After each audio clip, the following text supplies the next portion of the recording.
I am an active duty member of the United States Air Force, and I will no longer be complicit in genocide.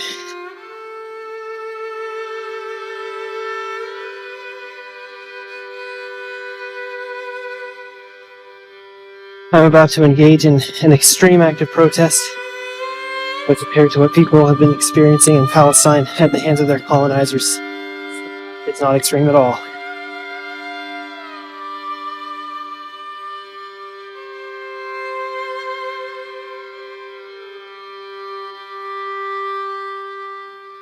This is what our ruling class has decided will be normal.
I worked for UNMAS, the United Nations Mine Action Service. I'm involved in demining and landmine, UXO, EOD clearance operations in South Lebanon.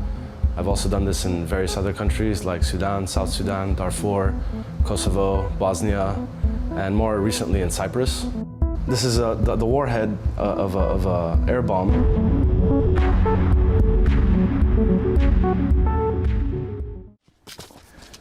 Well, this is nice to sit down. Yeah. Hello and welcome to Colonial Outcast. This is a field edition. This is basically an edition where I need to get out of being in a box in the city and blow off some steam. After 500 days of watching a massacre happen in 4K, watching the full mask of this hypocritical, corrupt beast, the transnational capitalist class get ripped off, the apathy of the world, I need to get some fresh air. So we are here at Colonial Outcast training range, which today, with the help of fellow Army veteran and pro-Palestinian, just a great battle buddy to have in this fight. He came out with me to help me set up. Behind me is mountain, my mountain, which today I am renaming Mount Aaron. The U.S. military did not find it fitting to give Senior Airman Aaron Bushnell any type of respects or honors, so I decided to name a fucking mountain after him. It's not much of a mountain and it's not much of an honor, but it's something, and it's the least I could do for him, as he has brought so many of us veterans together in this movement through his self-sacrifice. That was unfortunate enough to happen, but nonetheless he knew what he was doing.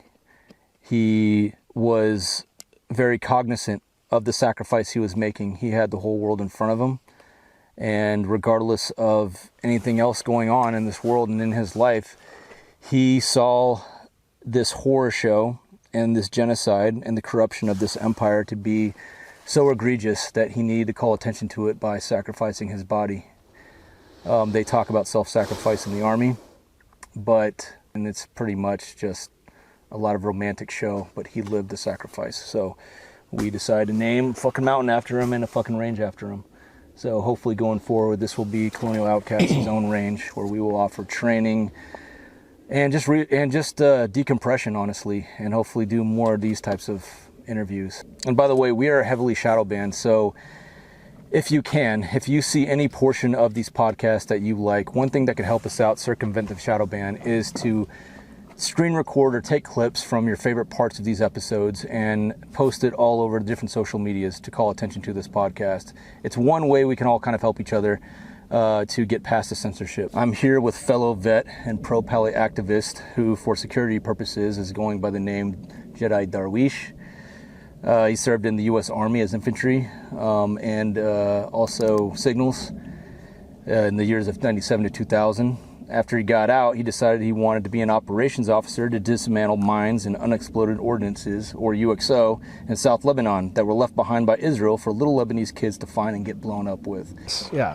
Then you did 15 years working with the United Nations Mine Action Service, UNMAS, and you worked to help establish the first Lebanese National Demining Survey non-government organization. Yes, sir, the LDO. During that time in Lebanon, you found passion in DJing and started Radio Beirut, the Middle East's first radio cafe and live music venue. Started emerging since the end of the Civil War. There was never a musical sectarianism. It was purely ideological or religious. Music has always been unifying and transcending. There are many talented artists coming out of Palestine, out of Jordan, Syria, and Radio Beirut is definitely one of those places where all of these musicians from the region can discover themselves and have others discover them. This is not a full-time job. I actually need to do other things to pay the bills. I spend the whole week clearing landmines. I do bomb disposal and landmine clearance. At the moment, I do it in South Lebanon. And I come back to this on the weekends to do something else that I love. What we all love here, we all love music here. And you were featured in Anthony Bourdain's No Reservations, which I saw, I believe like 15 years ago. I remember that episode when it came out. I loved it. It made me fascinated with Lebanon, and it opened my eyes to the beauty of culture, especially when it comes to food. God bless his soul, Anthony Bourdain. So his soul. it's great to have you out here, man. I can't think of anybody better to help me out with this project of honoring Bushnell. Thank you, and thank you for doing this. This is a very needed project, and to do it in Aaron's name is very meaningful. The concept of physical community and a physical spot where people can congregate, especially away from the city, especially away from the noise, is so valuable, and it goes underrated that I figured that Bushnell would love something like this. The fact that you took up the mission and coming out here all the way out in the desert with me. My pleasure. It's an honor. This is not your first rodeo doing something like this. You've done a lot more hardcore shit than putting up a freaking sign out in the desert. Can I get that spray bottle for a second? Yeah, they're eating this up. These bugs are definitely increasing. By the way, citronella, that's the way to go. Forget all that chemical stuff. Yeah, exactly. Citronella and water. Those of you guys aren't seeing, maybe you guys can or cannot see it on the camera, but as the sun's going down, we are getting eaten the fuck up. But hey, whatever. I'd rather be outside than indoors right now, honestly. Totally. I needed this. I don't know about you, but I needed this decompression. Definitely. And you're like, you love this shit too. That's what's great about it. Like, as we were coming out here, driving out here, you were just like a kid in a candy store, you know? And it's rare to come across people like that these days who just love the gnarly part of being out in the desert and out in the wilderness with, you know, a lot of risk, not a lot of civilization. So I just love the concept behind this project you're putting together. And like I said, it's so meaningful to dedicate it with Aaron Bushnell's memory. And I just see a lot of potential here. A lot can be done with this space, and I'm looking forward to being a part of it. Yeah, I'm glad you're already a part of it. It was coincidence that we even met. Like, we met at Disasters rap battle. If I break this guy's face, I'd say it's somewhere between Zionist state and child rapist. Which is pretty much a fine line. If you read between the lines, I'm trying to say the same shit. This is someone here who would run in your house in a venue, strip your mother and wife naked. His whole entire state had to sever ties with the United Nations. So many human rights violations. I've waited for so long to try say this. Finally, I could get all up in your comfort zone, so now we can both say we're occupying space. Yeah, but I was already following you on Colonial Outcasts, you and Greg, so. Yeah, and then you recognized me, get out of the car, and you told me that you worked with the UN and, you know, spent 15 years. A little bit more than 15 years, yeah. Of your life dismantling mines and bombs that Israel left behind, just as a big fuck you to kids and civilians who live in South Lebanon. Yeah. So let's go through. Let's start with your military career, which was 4 years in the Army before. This was pre 9/11. Pre 9/11. Peacetime. So peacetime. Not so much to report. Yeah. But it was after you got out of the military that shit got real, and you started to really hit the ground. Well, your service. One of the things that happened while I was in the military, I was still in the military in 2000. Right. I ETS'd end of 2000, and South Lebanon, where my family hails from, was occupied for 22 years, from 1978 until I believe April of 2000. April or May, was it? I forget. Somewhere in the spring, early summer. So for those who don't know, there was a very long guerrilla war happening in South Lebanon. It was basically Israel's Vietnam, and the two belligerents were you know, the Israeli military and primarily Hezbollah on the other side, and other factions, various factions that were fighting the Israeli occupation inside Lebanon. So when this liberation happened in 2000, because basically the Israelis got the F out, it wasn't sustainable for them anymore, and they got the hell out of there, it was a huge motivation for me to not re-enlist. No. And to move back to Lebanon and witness or experience my father's hometown liberated, because I had experienced it the first time occupied when I was a kid. I went there for, you know, for summers. Once I stayed for a year, picked up. What age was this? I was a teenager, 13, 14. So what do you remember out of that? Oh, my first time in Lebanon, I was 13. So what I was born here. I grew up here, and my first experience was during the occupation of South Lebanon. It was in the 90s, early 90s. So I landed, you know, we landed, me and my pa, at the airport, and took a really long trip to the south, much longer than it would take under normal circumstances, because it was just right after the Civil War. There was a lot of checkpoints, Lebanese army checkpoints, Syrian army checkpoints, other factions on the way, the more you get south, and then the UN, obviously, UNIFIL, the UN mission there, and then the Israelis and their proxy militia. Yeah. So what normally would take just, maybe a 2-hour drive, took like a whole night, and then sleeping one night, and the first night in Tyre, in the city of Tyre, waking up early the next morning, booking, having pre-booked a taxi that has a permit to enter the occupied area, because not anybody could go there. Yeah. You needed a permit to go. You needed to be from there. So my father obviously would go back and forth. I didn't have a permit then and there, so they made one for me at that moment. And it was a gnarly experience because, I was a 13-year-old kid here in LA on my BMX and skateboard, hanging around, going to the beach and just doing normal teenage stuff. Yeah. And now into a war zone, into an occupation. Yeah. So, and there's a lot of confusion about that time period with, Israel's occupation. Yeah. And it was a low level conflict at the time. I mean, yeah, it was a conflict. I mean, war was taking place on a daily, but it wasn't throughout South Lebanon. It was sporadic battles or attacks happening at various Israeli OPs and what have you, and sort of hilltop encampments they had. And Israel's main goal was to just push through and annex territory at the end of the day, using different excuses, right? Oh, yeah. What were those excuses they were using? Well, they wanted the Litani River to be their new northern border. So initially, there was a lot of talk of them annexing that part of South Lebanon up until the Litani border. Mm-hmm.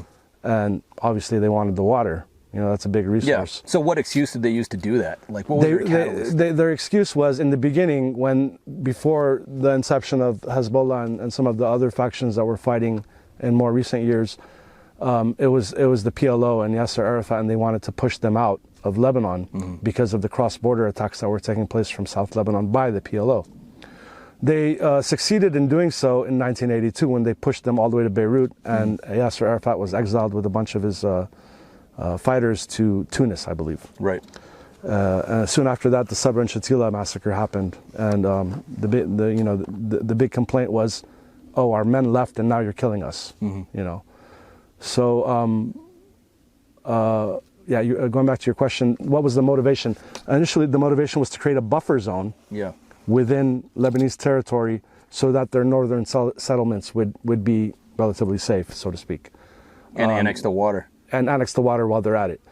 The mistake they made was, after pushing the PLO and Arafat out of Lebanon, they decided to stay instead of leave. Right. Them staying was the catalyst of Hezbollah. Yeah. See, a lot of people think that, let's talk about Hezbollah for a second. Yeah.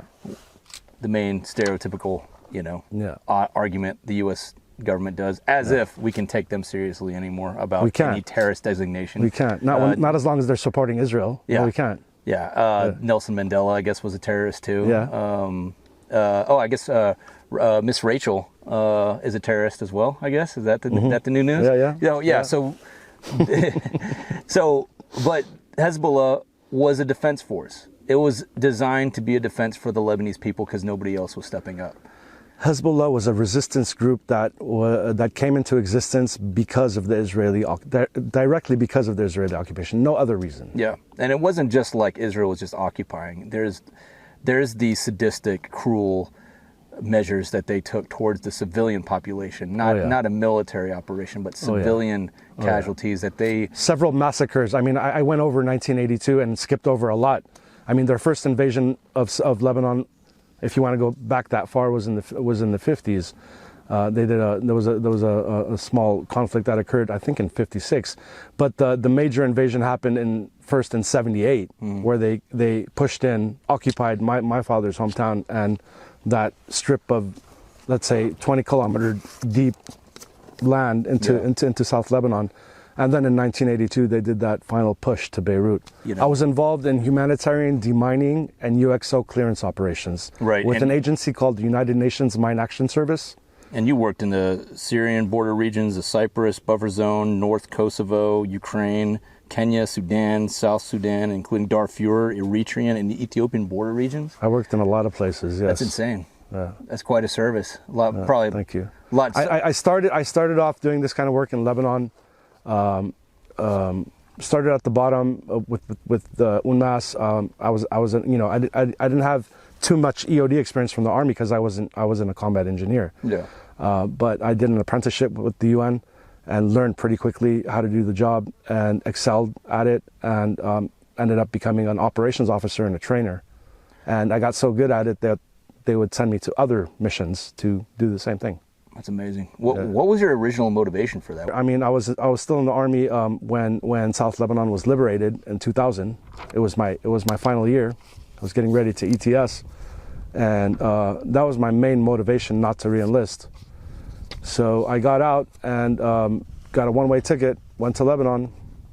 It's not a country I wasn't familiar with, but it was a country that I, for the first time, I'm going alone as a man.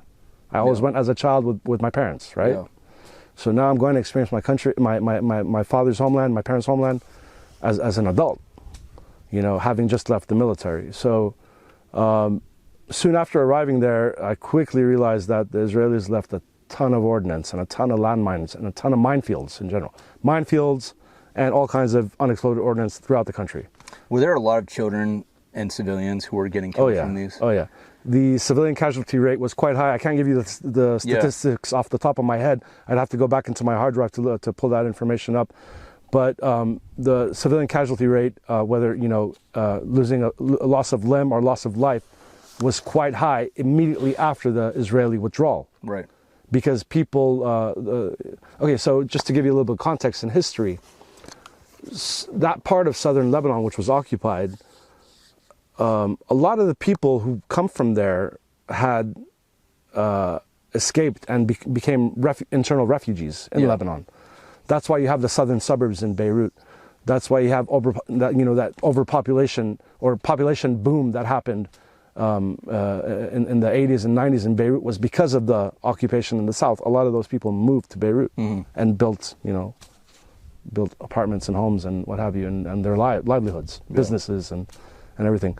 So the buffer zone in South Lebanon was still populated, but not as populated as it is, let's say, now, or would have been had there not been occupation. So anybody who really stayed behind were, I want to say, poor people, farmers, people who had homesteads, you know, people who survived off the olive orchards and the tobacco farming, and people who couldn't afford to leave that area and go and establish a new home in the capital, Beirut. Yeah. So so it was sparsely populated at the time. It was populated, but sparsely populated, and mostly of, you know, I want to say low-income folk. Yeah. Right? And there was the proxy militia that kind of helped the Israelis, Lebanese collaborating proxy militia that helped the Israelis maintain that foothold for 22 years. Yeah. And what was I saying? I lost my train of thought. Well, as far as just the civilian casualties as a result. Yes. So yeah, going back to the civilian casualties. So we're brain fried right now. Guys. We've been out in the sun all day. I don't know how many hours, but it's been a good day. But yeah. So now I know what we were talking about. So after the liberation of South Lebanon in the year 2000, a lot of this population went back and left the city, or maintained their presence in the city, but still went back to rebuild their ancestral and family homes and develop their properties in the south. Yeah. So that shift and that movement of population increased the number of casualties after their withdrawal in 2000. Right. So we're talking about landmines, we're talking about UXO, and we're talking about cluster bombs, cluster munitions, which is another very ugly weapon. For the audience who doesn't know what a cluster munition is, can you explain that real quick? Well, cluster munitions come in various sizes and shapes and forms, and they're dispersed in a number of ways, or fired in a number of ways. It could be fired from an artillery shell, like a 155, and the shell in flight opens and lets out these tiny bomblets, and they sort of scatter over, depending on the size of the munition itself. It's kind of like giant firecrackers, basically. It could scatter over the size of let's say a football pitch. Yeah.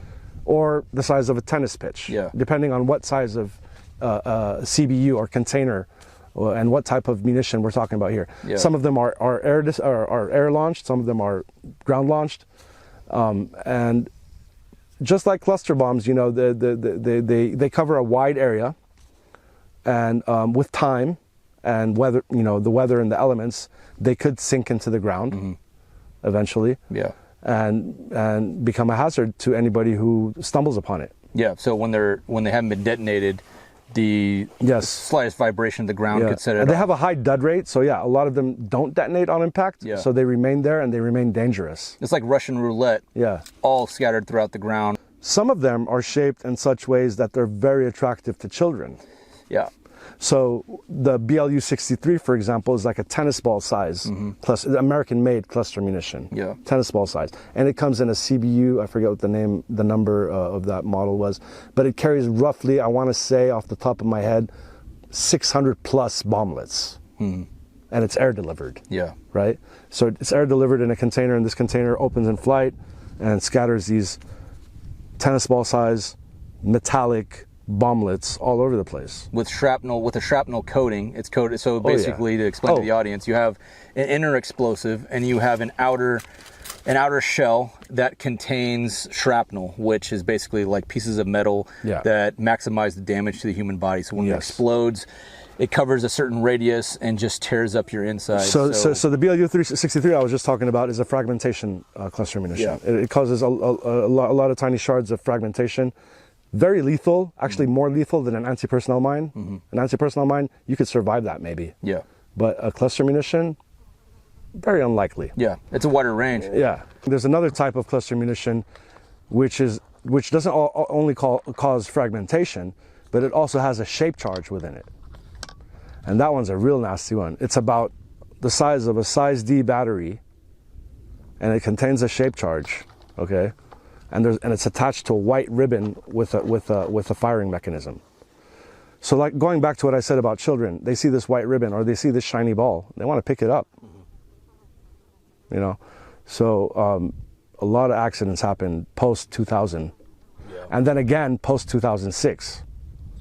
So you saw that you could fill a need, for your own people, as a result of what the American empire was doing in its support of Israel, because Israel was getting these cluster bombs from somewhere. Yes, sir. It wasn't getting them from, Australia. Yeah. Most of Israel's weapons are American made. Yeah, so we were, giving them carte blanche to do what they wanted. And of course, it was in the American empire's interest to do this, because now they can, by proxy, they can use, they talk about Hezbollah being a proxy for Iran, or the Houthis being a proxy for Iran, but nobody talks about the fact that Israel is a proxy for the American empire. Exactly. Israel is definitely a proxy for the American empire. I want to say Hezbollah is a grassroots resistance organization that was primarily funded by Iran. Yeah, which... I wouldn't call them a proxy, though. Yeah, you got to think, when you are facing a beast like Israel and you're next door, you're going to take whatever help you can get from anybody to help survive and help your people survive. Yeah. This goes to a topic that you and I were talking about on the way here. Comparing the honor and the codes of humanity that, say, Hezbollah lives by, or even just other Lebanese resistance groups. We were having a small conversation about it, about why Hezbollah does not target civilian infrastructure within Israel when it shoots a rocket. Yeah. It could. Yeah. It could easily do it. It could easily overwhelm the zone if it wanted to and kill a lot of civilians, but it doesn't. And you were mentioning that when Israel would try to life flight some of its soldiers in a combat zone, did Hezbollah shoot at those helicopters? Neither Hezbollah nor Hamas. Hezbollah and Hamas do not shoot at medevac helicopters. Medevac helicopters. Because it's a war crime. Yeah, but Israel bombs hospitals. Bombs entire hospitals, and we have that latest massacre of 15 paramedics found in a mass. Not only just killed them, but actually had an execution-style massacre, lining them up on their knees, hands tied, shooting them in their grave, and then trying to cover the evidence by burying them. So the contrast is clear. So even if, like, you don't have to be a lover of Hezbollah or Hamas to kind of appreciate the difference, the contrast. So when people say that Hezbollah and Hamas are terrorist organizations, my first response is, compared to who? Yeah. Compared to the Make-A-Wish Foundation? Okay, maybe. And compared to Israel, they are the Make-A-Wish Foundation. So It's my first response, because whenever they go with the terrorist designation, it's become such a joke, and I've just found a simple, streamlined response is compared to who? Yeah. Compared to, if we're going by numbers, Yeah. Israel have Hamas and Hezbollah outmatched as far as civilian casualties. Oh yeah. I do want to add to that point. Yeah, I go think for this it. is something we're talking about on the drive over. To add to, you know, the very simple fact that both Hezbollah and Hamas and PIJ had plenty of opportunity to shoot down medevac helicopters that were evacuating injured or dead Israeli soldiers and never did. Another fun fact is in the 2006 war, Lebanon war with Israel, between Israel and Hezbollah, which lasted 34 days. Yeah, 33 days. Hezbollah was firing rockets the whole time, from day one until the last day. There's a report that was done. I can't remember where I saw this report. Please do your own research and look this up yourself, but I know this for a fact. The Hezbollah rockets, a large majority of them, I want to say, I can't remember the exact figure, but I want to say roughly 80%, maybe more, landed in the sticks on the northern side of occupied Palestine, what some people call Israel. Yeah. Why? Because they're a bad shot? No. They were just trying to, you know, convey the message that we could still continue firing rockets. They did hit military infrastructures. They did a symbolic Yimkin one or two rockets on Haifa, I believe, if I remember correctly. And I believe maybe one civilian was killed, maybe two. And it might have been a Palestinian civilian, if I remember correctly. Otherwise, the majority of the casualties on the Israeli side during that war were Israeli soldiers. Yeah. And the rockets that were fired were mostly symbolic. You know? Yeah. They landed in the boonies, in the sticks. Yeah. Most of them. Yeah. They hit some military infrastructure, and the majority of it was in the sticks. Yeah. Just to prove the point that we can continue to fire rockets and you can't stop us from doing so. But Israel will not waste a moment if, say, like a small outhouse in the middle of the desert gets blown up. Exactly. It's suddenly blown up on the news that it's an unprovoked attack targeting civilians, and just ignoring the thousands of civilians that just get slaughtered by their bombs and their encroachment. So, I mean, this recent conflict, for instance, that began after October 7th, once Hezbollah decided to join the fray in solidarity. How did they join? They only targeted the Shibah farms and the military outposts in the Shibah farms that belonged to the Israelis. They didn't attack any, they didn't launch any rockets towards the northern settlements to begin with. That their attacks were on contested Lebanese land. yeah. How did the Israelis respond to that? They killed Lebanese civilians. Yeah. How much? That's how it escalated. 4,000? Was it 4,000 It's about 4,000, but I'm talking about like very early on in the war. Yeah. 4 ladies from my town, from my hometown, a mother, a grandmother, and the mother's 2 daughters were killed in a vehicle in my hometown. Those were some of the first casualties of this recent war. So, yes, Hezbollah did eventually start firing rockets at settlements, but after what? After they've killed so many of our civilians. Yeah. You know? Yeah. So the Israeli argument will be like, well, Hezbollah shouldn't have joined this war, or shouldn't have started provoking us. Yeah. Whereby, you know, their provocation was only on contested Lebanese land to begin with. Yeah. And it only escalated because the Israelis wanted to escalate. Yeah. The key. You want to know about the key? Yeah, I want to know about the key. The story of the key. The story of the key. This key. Yeah. So the story of the key is a very interesting one. Symbolically, it's the symbol of the right of return of all Palestinians who were expelled from their land. It has another meaningful story, personal story for me and my family, and it goes back to the 1930s and 1940s. My grandfather, as did most men in that region, would go look for work in the cities, while their families, wife and kids, would take care of the homesteads. And that was the situation with my family. My grandmother took care of the homestead along with her children, and my dad, being the youngest of, he had a twin sister, and they were the youngest on this homestead. And my grandfather would go to Haifa and do labor work, basically.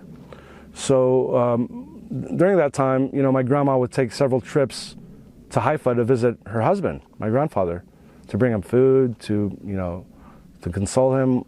His wife, she would go visit him. And on one of these visits, and the borders back then, there was no Israel. It was, British mandate Palestine, French mandate Lebanon. The French had become Vichy, so they had a conflict with the British. But the borders were generally open, and there was back then a train that ran along the coast, and actually could take you to Cairo, all the way up to from northern Syria, maybe even Turkey to Cairo. I believe the Ottomans built that rail. So my grandmother would go down to the coast, hop on the train, and go to Haifa to visit her husband on a regular basis. I don't know how often, but she would go see him from time to time. On one particular trip, her last trip, a battle ensued between the British and the French. And the train she was on was hit, and many people were killed and injured. And she was amongst the dead. She was killed. And my grandfather, who was in Haifa, had heard of this battle that took place, and had already known that was already anticipating his wife coming on that train. So he made his way there to see if he could find her, He got there, and the British had won the battle, so the officers were there, taking statistics, recording names of casualties and dead people. And my grandfather appeared, so I was told, as I was told, by my family, and he found his wife's body, my grandmother, and he told the British officer there, that's my wife, that's my dead wife, and the officer replied to him and said, well, how do you know? She's pretty mangled and messed up. How do you know that's your wife? And he reached into the pocket of her dress and pulled out the key to the house.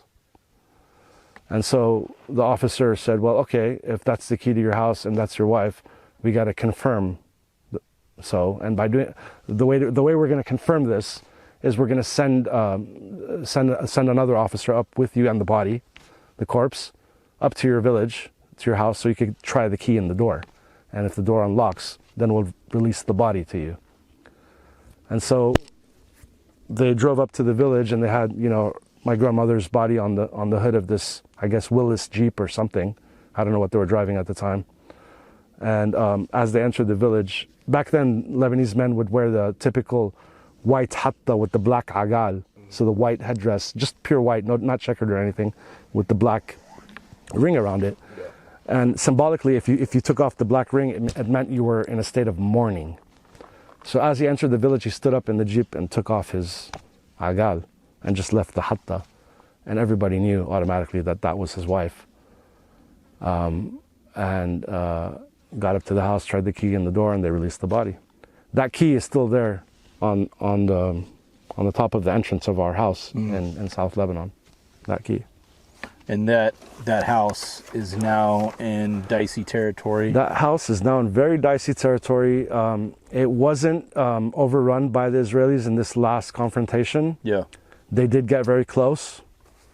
Col Sign H kept them at bay. Yeah. They are on an adjacent hilltop south of my hometown. Yeah. And they're within line of sight. So it's a very risky place to be right now. And a lot of the houses in that village have already been damaged. We have two properties there in my family. There's my father's house and there's my stepmother's house. Thankfully, they're both still standing. Mm-hmm. That wasn't the case in 2006. Mm-hmm. There was heavier damage in 2006. Which we're going to get to. Yeah. But this time, both homes are still standing. However, all the windows and doors have been, all the windows are busted, and the doors are kind of busted in too because of the vacuum bombs they were using around us at various targets, or in the general vicinity. So it's a pretty dicey place to be at the moment. Yeah. So going back to your career path, mm-hmm. and and dismantling and neutralizing UXOs. That year that you joined to start doing that was 2000? 2001. 2001. So this was after 9/11. Yes. You started to help out dismantle bombs that were left behind in different war zones and different places of conflict. Initially, Lebanon. I worked in Lebanon for about, I want to say, 9 years straight. Right. Before I went on my first deployment outside of Lebanon to another country. And then 2006. Yeah, I was there for all of it. Now, this is where our lifetimes overlap a little bit. So You were in the region too around that time. I was in Israel. You were a rock's throw away. Yeah, I was a Zionist at that time. Unfortunately. Unfortunately. Not anymore though, thankfully. Not anymore. Yeah. But at that time, yeah, I was a little evangelical brat. So when did you get there? Got there in summer of 2005 for the summer Ulpan Right. at Hebrew University. And then I was 27 years old. 27 years old. Wow. Yeah, I was 18 years old. Okay. Fresh out of high school. Yeah. You know, young, stupid, you know, horny, of course. So we are Normal. right? A hopeless romantic. And then I fall in love with Palestine instead of Israel. As people do. Palestine got to me. You know, it has that effect on you. You just fall in love. So I became eventually very anti-Zionist. But at that time, 2005, I was trying to join the IDF. Yeah. Super into the whole Zionist illusion, and then just realizing that the Palestinians, those are God's people. I mean, and I know that that's used in many negative ways, in many atrocious ways, but when I say that, I don't mean it in the sense of like a crusader type. You could actually back that up with science. DNA proves it. Right. So in observing Palestinian culture, I just noticed that they lived in a very ancient way. They walked a very ancient path that I know didn't just fall, you know, it didn't just come from conquest or anything. Like, they're rooted there. Yeah. And it's very, like, now Arab cultures in general. Well, that's something I want to clarify, is that Palestinian and Lebanese, there's no difference. And Syrian and Jordan, there's no difference. Yeah. What made me Palestinian and somebody else in another village two miles away from me. Galili. Literally, like that close. Yeah. 2 miles away, there's a fence between us, and now all of a sudden that person's a Palestinian and I'm a Lebanese person. Why? Because the French and British made it so. Yeah, exactly. It's arbitrary borders You know, that we're the same people. So, and it was, and the way that you guys live, the lifestyle, the traditions, the hospitality, the dynamics between family structures, you know, sister and brother, you know, mother and son, husband and wife, stranger from out of town visiting. All of that is rooted in deep ancient history. Yeah. That makes you feel like you went back in time to the days of Jesus. When I was in certain Palestinian villages, I felt like I had transported back in time. I felt like I was about to see his 12 disciples walk up on me. 2005, 2006, we were overlapping. I was clearing Israeli landmines and you were learning Hebrew? Learning Hebrew. Right on. Hebrew University. Got to the point where I could speak and write and, you know, have a simple conversation. But, you know, fell in love with Palestine instead. And, but you were dismantling landmines. So I left in the summer of 2006. I don't want to be so egocentric in that regard. There were plenty of guys like me. Guys and girls, by the way. We had female demining teams as well. So a lot of people did this kind of work. I don't want to take all the credit for it, you know. And tell me, what was that like, though? What was it like working for these teams out there in the bush, digging up these landmines, having to detonate them? You know, it was a new sort of camaraderie, and it was somewhat regimented like a military environment. So that aspect still existed. Like, so crossing over into that kind of work from after being in the U.S. Army was kind of easy for me. Yeah. That discipline, you know, that structure was there, you know, following SOPs and that kind of thing. It's very organized. You have to be. Humanitarian demining is a very slow and tedious process. It's not operational demining. Yeah. It's not blast a breach and go. Yeah. It's you got to clear this land and put your hand on your heart and hand it over to the local population. Yeah.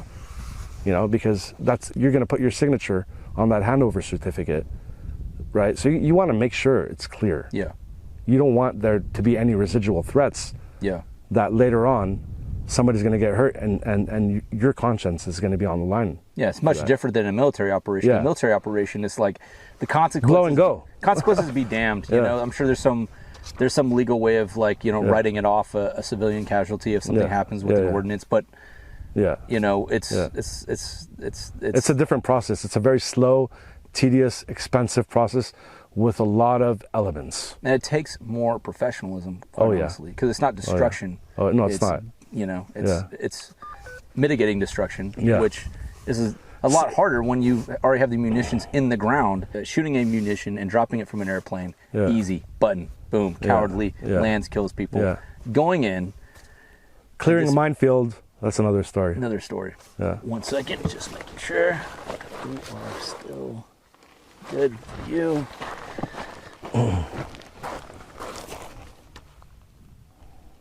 Almost as hard as being a cameraman. Almost, right? We're gonna get there. We're gonna get a cameraman eventually, right? So we don't have to deal with that shit. All right. And don't get me wrong, it's impressive. Yeah. But doing this shit, way more dangerous. Yeah.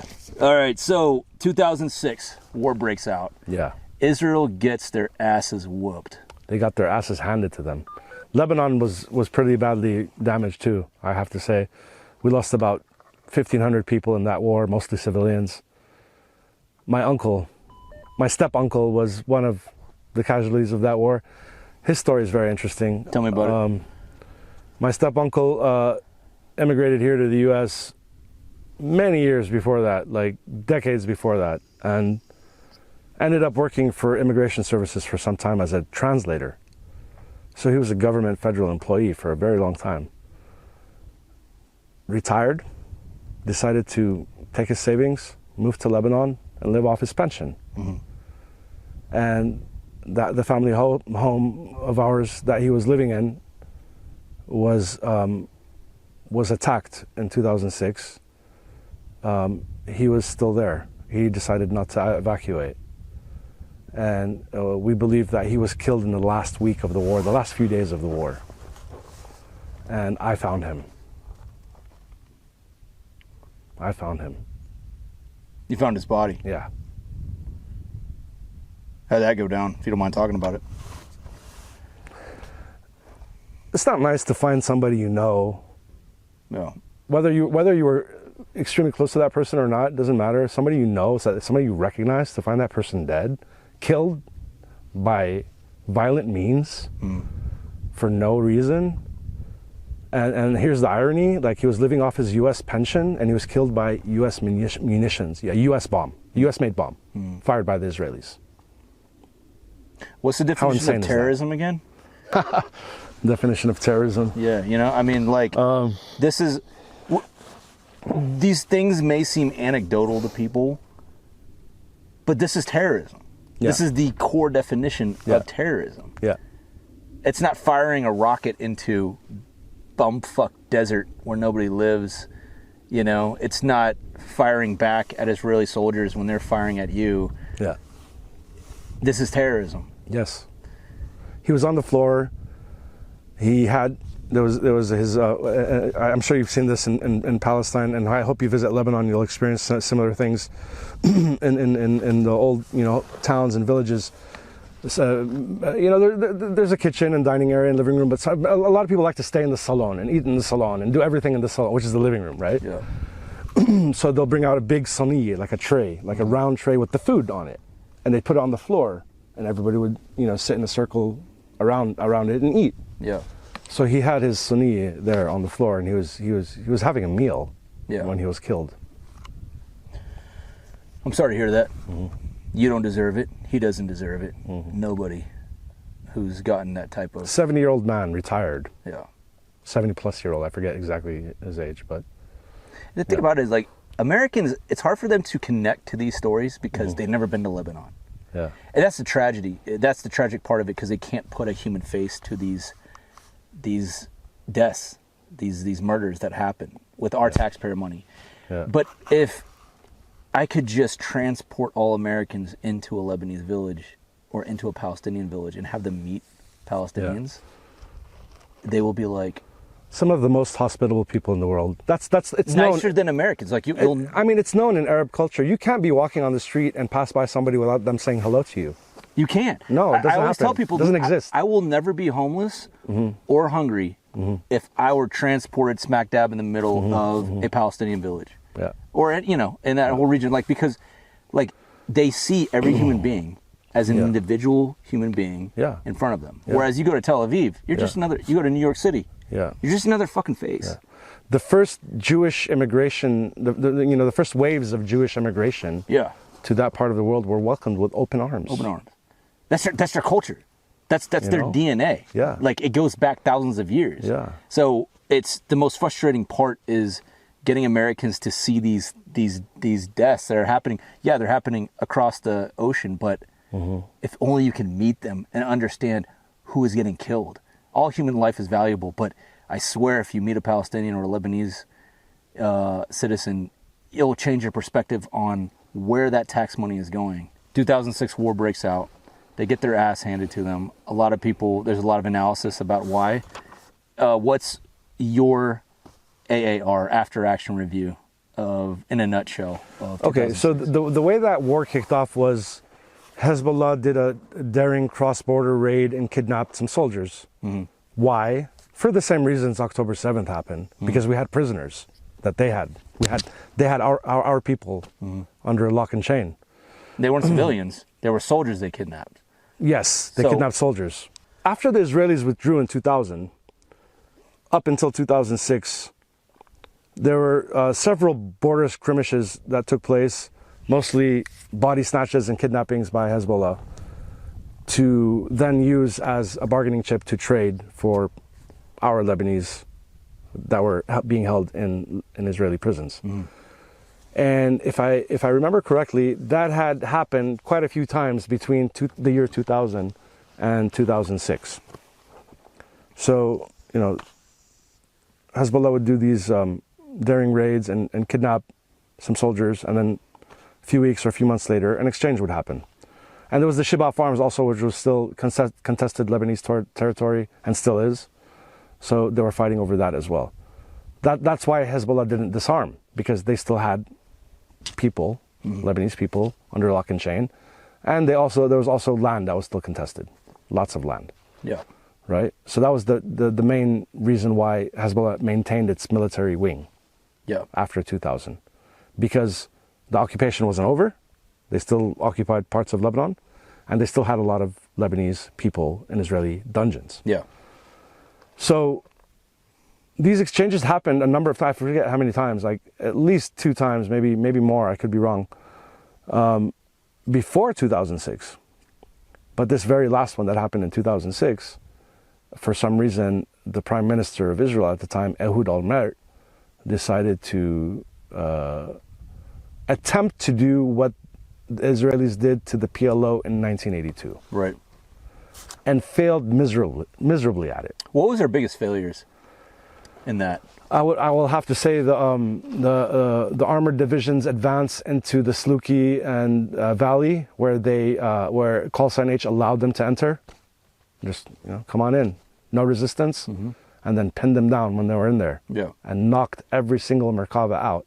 I counted myself with my own eyes the day after this whole thing was over, the day of the ceasefire. I counted 22 Merkavas that they were pulling out. The mighty Merkava. Yeah. The most advanced metal coffins, in my opinions. Yeah. They failed on the ground in a number of locations. Like that armored division was pinned down and knocked out. They had some beach landings which they couldn't, which they were unable to succeed at. But the ultimate thing was they were unable to stop the rockets. Rockets were fired by Call Sign H every day until the last day, until the very last minute of the ceasefire. I remember the ceasefire came into effect like at 8 a.m. I forget what exact date it was. It was 33 days or 34 days in. And I could still see rockets going up like just a few minutes before, and then silence. Yeah. So, and what ended up happening after the war? There was a prisoner exchange. And that's They could have kind of saved all of that shit if they You know what I just mean? would have given the prisoners back. From the very beginning. Yeah. Why wait? Why? You know, when you're in a hostage situation, you don't send, you know, the army. You send a negotiator. Yeah. Yeah. You know, if there's a hostage situation in a bank or in a school, or, you know, like there's a lot of crazy shit happening all the time, all over the world. You only use lethal force when you have to, when it's absolutely necessary. Yeah. And then you still try your best to avoid collateral damage. But the Israelis don't give a shit. Yeah. I heard on the news just the other day, I believe this was like 2 days ago, a statistic came out that the last X number of Israeli attacks, I think it was 30 plus number of Israeli attacks, only killed women and children. Yeah. Only. Yeah. Only women and children. Yeah. No men of military fighting, or no men whatsoever. Yeah. Just women and children. So, I mean. Well, you're a U.S. Army veteran. Yeah. And as problematic as our military is as a spear for the empire, and Yeah. as much propaganda is pumped into soldiers who join the military that they're doing it for patriotic reasons, they're doing it to protect the homeland from the Yeah. boogeyman on the outside world. Nonetheless, there's warrior ethos and codes of honor that are still ingrained into us as grunts. Yeah. And no doubt you carry those with you. Yeah. And you're a patriot. I am. You are I'm a just as American as anybody in this country. This is my country. Yeah. And Americans, a lot of Americans, Yeah. don't understand the difference between nationalism and patriotism. Yeah. Nationalism, it's seeking out this mythical status that their country has as being superior, and it does not care for the people inside. It just cares about the name and the brand. Mm-hmm. Whereas patriotism, you love the territory and the people within that territory. Yes, sir. And you're a patriot. Oh, yeah. So when you talk about how, Israel behaves, and you can relate that to what Americans would feel if that was happening to them, if there was an Israel, that was surrounding us, our borders, and they come in and they're financed by an even bigger nation, and they kick people off their land, they build a wall, they cordon. Isn't that called capitalism? We have that here, right? Yeah, we have that, right? Yeah, it's happening. It's happening on a, let's say, not so obvious way, but it's still happening. Yeah. Well, like Americans we're losing all the power that we once had, if we had any. And so, like, as a patriot, how can you relate to other people other veterans or people who are currently in the military who are also patriotic? How do you get them to see through your lens as somebody who has been fighting for your people against this beast, Israel? Yeah. How can you relate that to them? It's become easier after October 7th. Yeah. Thanks to the Israelis for that, for their horrible blunders and massacres and this whole genocide that's taking place. It's become an easier conversation to have with Americans because it's hard to avoid right now. Yeah. It's, you open your phone, social media, everywhere you look, it's there. Unless you're really trying to not look, you're going to see it. You're going to hear about it. You're going to know about it. You're going to witness the demonstrations when you're just driving down the street in LA. They're happening on a weekly in various locations. Yeah. So it's something that's much more in the news nowadays and noticeable because of the advent of technology and the internet and not being able to hide the truth as much as it was hidden in the past. Yeah. So it's become an easier conversation to have, except with brainwashed people. Yeah. Just, brainwashed, biased, like they don't want to, they don't want to hear the other side. Like those people do exist too. Going back to patriotism, you put Americans in the scenario that Palestinians are in a fictional. That's exactly the analogy I give Americans when I have this discussion with them. I'm like, imagine me taking over your entire house and only allowing you to live in the broom closet. Yeah. How would you feel? Not only that, and then you can just grab any of your kids at any time they want. Yeah. No legal recourse. Yeah. Haul them off to some unknown location. Yeah. They come back 10 years later, brutalized, molested, all kinds of terrible things. Simple question. Do we believe, or, you know, if I would ask this, you know, to just any random American, do you believe in imprisoning children? Yeah. And if you do, I want nothing to do with you. The tired trope and comeback we're constantly here. What about October 7th? What about October 7th? If Americans... It's not when the clock started. If Americans were in... Let's talk about October 7th. Yeah. If Americans were in the same situation, patriots were in the same situation that Palestinians are in, they cordon off into open-air concentration camps. Yeah. Your children are easy prey, and there's nothing you can do legally about it. Yeah. If you protest peacefully, they'll shoot you in the kneecaps, and they'll shoot your children. Yeah. If you stay silent, they'll still shoot your children. Yeah. You are their victim 24/7. Yeah. October 7th would have been a lot worse. Yeah. Americans would have done, that's what I tell people. I'm straight up honest with them. Like, if I was in a Palestinian shoes, my October 7th, I would have done way worse. I would have done way worse. The only reason why October 7th wasn't as bad as it could have easily been is because Palestinians do live by a code. Yeah. They live by a certain code. Yeah. They don't break certain rules. Yeah. So my rebuttal to the October 7th, the terrorist,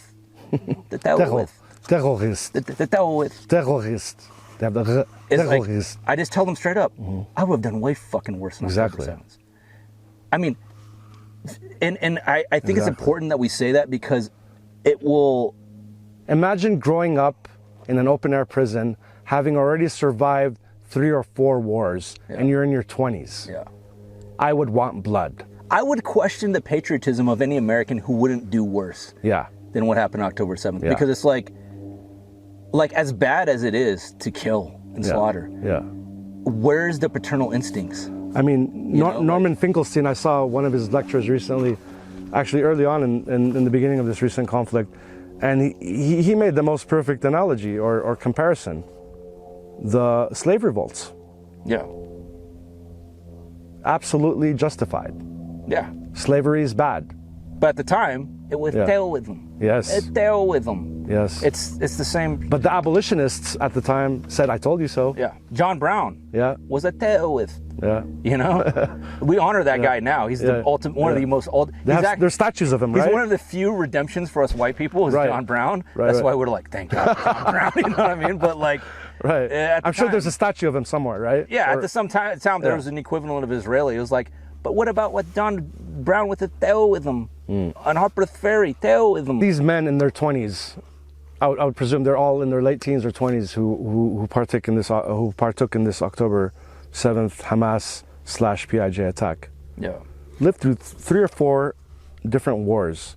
Their first experiences of war were when they were babies. Yeah.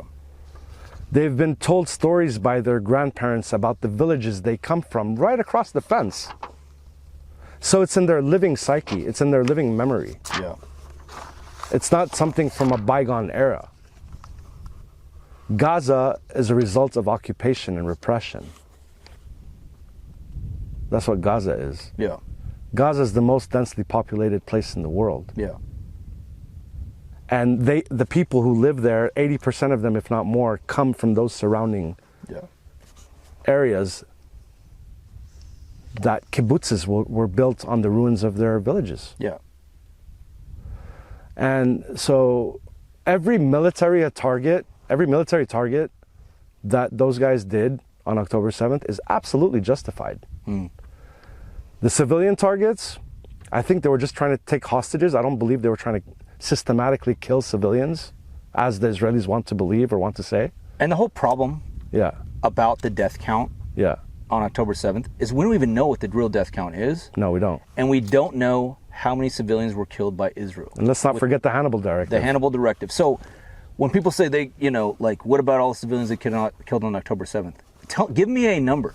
Give me a solid number that they killed. Because I'm pretty sure the Israelis killed most of their own civilians. Right. So they cannot give you a solid number because by doing so, they would have to give you a number that's far less than 1,200, and then they would have to account, well, what happened to the other 650? Yeah. Well, you're saying you killed the 650 Israeli civilians? Yeah. They don't want to get into those nitty-gritty details. They just say October 7th, 1,200, and that's it. And let's not get into the exposed lies about, the 40 beheaded babies. Babies in ovens and systematic. That's all. It's all been proven wrong. But it's all been proven. But you know what? Bogus. The 40 beheaded babies served its purpose at the time. Yeah. Now it doesn't matter if it's debunked because they. But you know what amazes me? Many Israelis still believe that lie. They still believe it, and Americans I've talked to Americans who didn't get the memo that was made up. Yeah. And that the whole scandal that happened at the New York Times with the article that said it screams without words. Yeah. So the thing is, these stories designed to manufacture consent, they served their purpose at the time. So now that it's coming out that they're all lies, it doesn't matter because now they've already manufactured the consent and they've gotten what they wanted by obliterating Gaza. So that's how America works. The lies are okay. They can be debunked a few years later as long as they serve their purpose at the moment to manufacture consent. After they've already got the ball rolling and and the wheels are moving too quick. It doesn't matter. You can debunk it all you want. It can be a scandal, whatever. Some people might get fired. Maybe it'll cause outrage. Who gives a fuck? They've already executed the mission. So that's the, America. But okay, so 2006. And I don't know how much longer we have on this thing, so I got to keep mindful of also doing a wrap up in case. Let's maybe wrap it up soon and continue later. Yeah. What do you think? What do you want to talk shoot about? Some guns. What do you want? What do you want to leave it off on? What can we leave it off on? Well, real quick. So one thing I want to talk about, and this has been on my mind for the past year, is the betrayal that has happened with. And again, I'm an American Christian, white boy. I am nobody to talk about other people's affairs. However, I've always been curious about the dynamics of betrayal that have happened within the Lebanese population and this is going to get spicy, and it's controversial and provocative, but we got the Maronite Christians, we got the Sunni, we got the Shia, and we have a lot of mistrust between these different groups. Yes. And of course, Western empires have stoked this distrust and caused and seeded these distrusts. Yes. Divide and conquer. Yeah. The Maronites have had a history with collaborating with the Israelis. And not the Maronites in general. Certain factions within the Maronite community have, And that caused a lot of distrust amongst the other groups, which I don't blame them. Yeah. And to me, I guess as a Christian, it bewilders me that you would betray your own people for a bloody, sadistic, demonic entity like Israel, a satanic entity like Israel, going completely against your values as a Christian.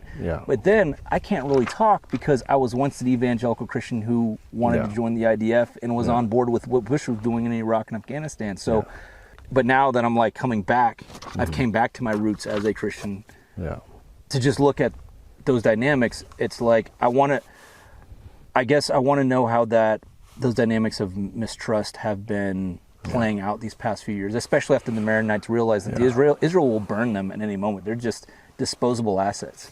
Oh yeah, they will. Yeah, and it's sad that not all, but many Maronites feel sympathy towards the Israelis, or I don't know,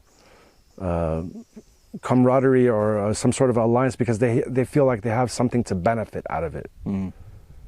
But like you said, they'll throw them under the bus in a heartbeat. Has there been a lot of repair work done between these different groups within Lebanon, and what have you seen? I mean, yeah, since the end of the Civil War, there's been, a lot of attempts at reconciling between these different political factions that had military wings and fought each other in the Civil War. And most of the Lebanese leaders nowadays are warlords from those days, or the sons of those warlords, because politics, more often than not, is inherited in Lebanon, unfortunately. I believe a lot of our problems in Lebanon stem from not just Lebanon, the whole Middle East, stem from the simple fact that we have a cancer in the region called Israel. And that cancer has created a ripple effect. And that ripple effect has created strife amongst local populations that have otherwise lived peacefully for hundreds of years. Yeah. I mean, if you look at that part of the world, you know, there's this misconception amongst Americans and Westerners that, oh, they've been fighting for centuries. That is absolutely not true. Absolutely not true. The last major wars before the colonial empires came in and started carving everything up was the last Crusades. The last Crusade. Yeah. That was the last major war in the Levant. For 700 years under Ottoman rule, people, minorities in particular, lived in relative calm and actually flourished. Minorities flourished under the Ottoman Empire. Christian minorities, you know, some various Muslim minorities, not just the mainstream Sunnis, but minorities in general flourished, and they lived side by side.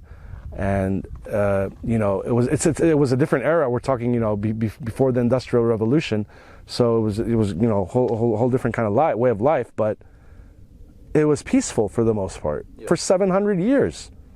And had none of this happened, I could have easily said right now, it's been peaceful there for 800 years. Yeah. But because, especially compared to medieval Europe. Yeah. You know? Oh yeah. But because of this cancerous entity that landed on the eastern shores of the Mediterranean, the Middle East has been plunged into conflict after conflict after conflict. And speaking of Lebanon in the specific, because we could talk until tomorrow about the Middle East and even Lebanon, you know, a huge influx of Palestinians entered Lebanon as a result of the Israeli takeover of Palestinian lands, which automatically creates turmoil anywhere. Yeah. Anywhere. Like, if you have a population move from one place to another where people already live there, problems are going to happen. Yeah. And especially if that population is trying to resist those who took over their lands and using the territory they're in now, your territory, as a launching pad, it's going to create problems. And so, unfortunately, a particular faction within the Maronite community, I want to say the Phalange, who were inspired by Nazi Germany, by the way. The founder of the Phalange, Pierre Jmeil, went to the, I want to say, Munich Olympics in the 30s and was inspired by the Nazi youth movement, and came back to Lebanon and emulated the Nazi youth movement and created his own scouts. They started off as scouts, and this group ended up becoming a militia and a political party. And wound up collaborating. And eventually collaborating with the Israelis, and collaborating with everybody. Collaborating with the Syrians, collaborating with the Israelis. They collaborated with basically, they were in it for themselves. It's interesting how Nazi groups are attracted to collaborating with Israel. Yeah. So the Phalange have always been in it for themselves, as in it for their community. Yeah. And I could understand their point of view, because all of a sudden you had a huge influx of Palestinians within Lebanon. Many of them were armed to the teeth. And honestly, you know, may have done some horrible things, like harassing people at checkpoints or stuff like that. So it gave like kind of cause and reason for the Phalange to take up arms against the Palestinians. That's how the civil war started in Lebanon. But what is the catalyst of that? Yeah. Israelis expelling those people and them ending up in Lebanon, having to live in this situation. Yeah. Against their will, and then dragging the Lebanese into it. Yeah. You know?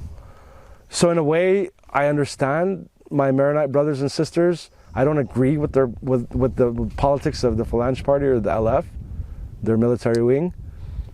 But I do sympathize with them in that, you know, all the Lebanese minorities, even the Druze and the Shia, have been, ever since the collapse of the Ottoman Empire, trying to look out for their own community. Yeah. Survivalism. Does that excuse them to collaborate with the Israelis? No. Absolutely not. No. They could have gone about it a different way, and you know, yeah, any collaboration with the Israelis is treacherous, in my opinion. And it's hard to judge anybody in Lebanon because look at what we're doing here. Yeah. We look at how divided we are over the stupidest shit. Yeah. You know, over Kamala Harris and Trump. Yeah. Dividing I or mean, something like that. So I mean, obviously I can't judge. So, you know? Sabra and Shatila was done under the nose of Ariel Sharon, who was the military commander at the time of the Israeli occupying forces of Lebanon. But the actual perpetrators were the Phalange, were Lebanese Maronite Christians who went into those camps. And were given cover by the Israelis. And were given cover by the Israelis. Not just cover.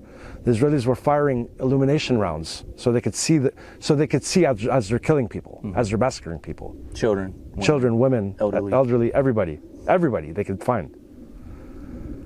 So there's a brutal history in Lebanon. You know, that's one particular massacre that I can remember. There's the Karantina massacre as well. And then the Israelis committed many massacres.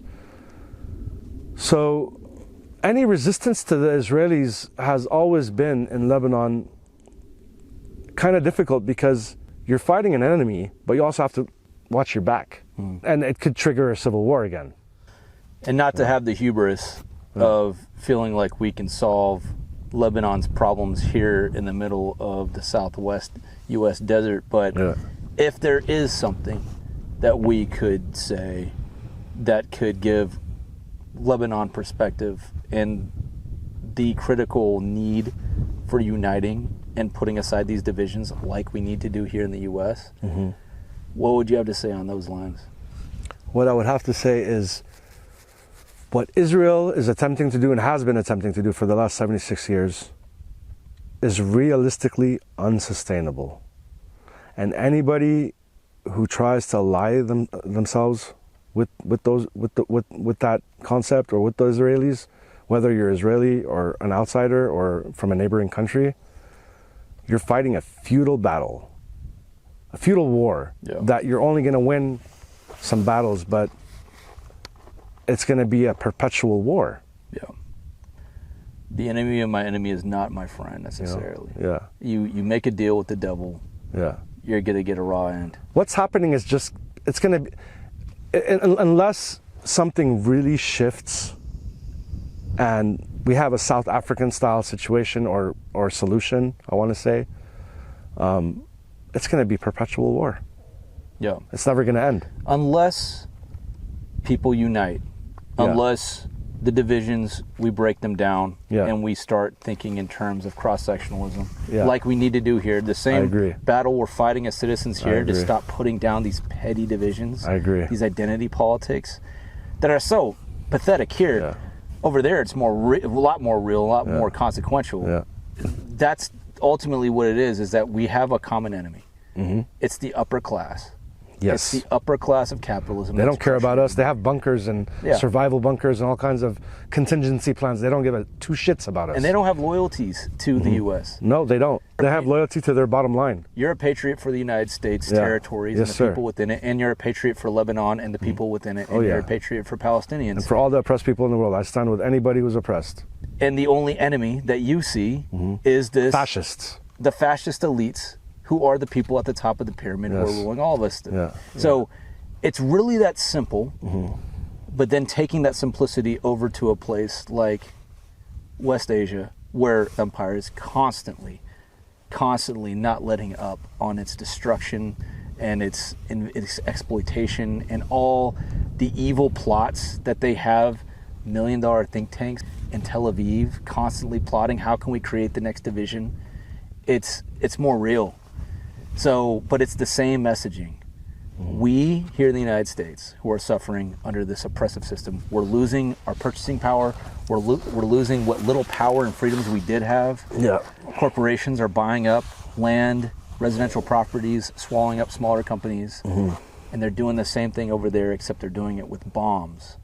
It's still the same enemy. So I feel like that is such a universal message that Lebanese, Palestinians, Syrians, can, even Saudi Arabia and Yemen, they can all latch onto, and by doing so we could, like we have a common pipeline with the United States citizens. We're going through the same fucking thing. Yeah. And it's not anti-American. Yeah. It's not anti-patriotic. It's actually patriotic Yes, if we sir. start viewing it that way. Yeah. We got about another hour of sun. Yeah. Let's fire some rounds, man. I'm gonna come out of this red as a tomato. But some interesting bugs that landed on me. I'm Right. like, oh, that's a new one. Some crazy looking beetles. But Yeah. brother, thank you for helping me. Thank you. With this project. It's my pleasure, and I'm happy to be a part of this, and I'm looking forward, actually. Yeah. Yeah, yeah. Patriot to patriot. Yes, sir. Love you, brother. Love Free you. Palestine. Free Palestine. Lebanon. Thank you.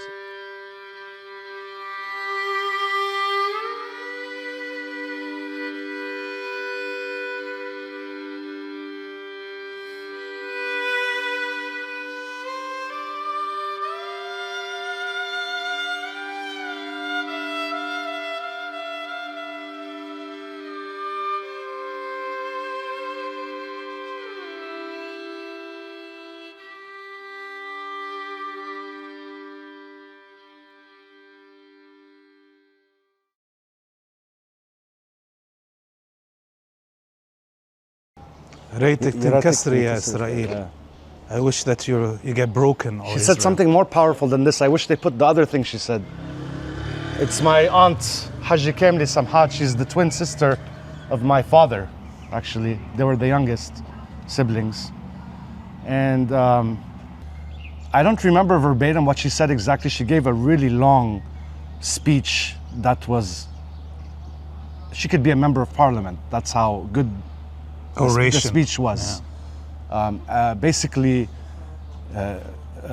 putting down all the Arabs and all these leaders that have done nothing for Lebanon in the 2006 war. And at the very end of her speech, she said, you see my house here in Dahiyeh? Fida Ijra al-Muqawamah. And my house in Jnoub, Fida Ijra al-Muqawamah. Which means... it's sacrificed to the foot of the resistance. Yeah. Which for me was the best statement she said. But here it has another statement she also said. ريتك تنكسري يا إسرائيل. I wish you get broken, O Israel. Yes. Yeah. Haji Kamli Samhat. Allah yarhamah. Allah yarhamah.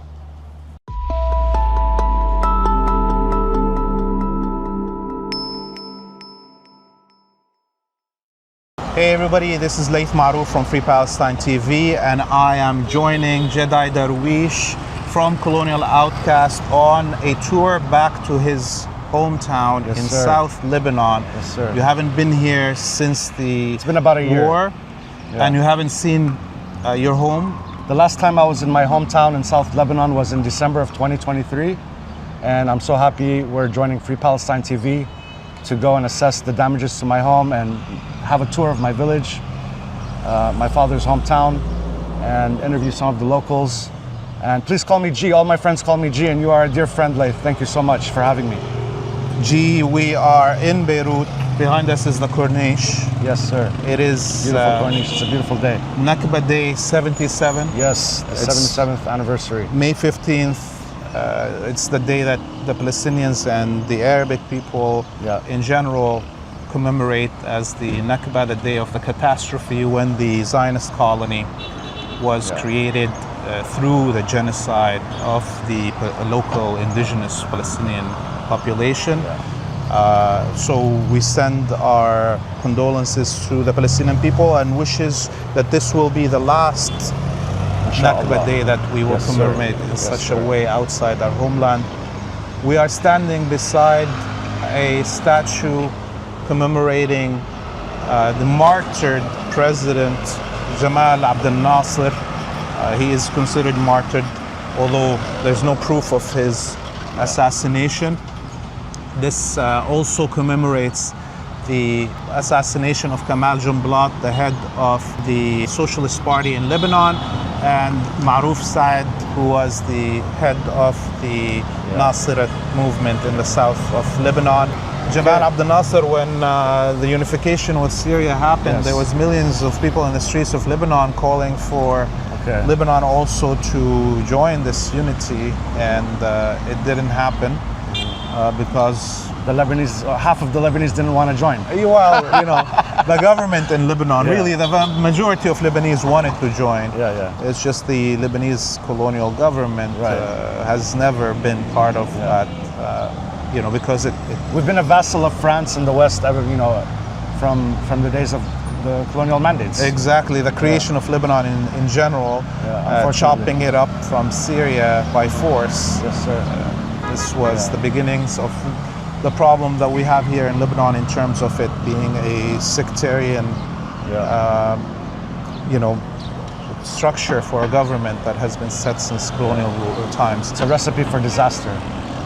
We will be going right now to the south, but It's this about a 2-hour recipe drive. of disaster of sectarian rule is now been exported to Iraq, exported as we see to Syria, beginnings of it, this disease. Yes.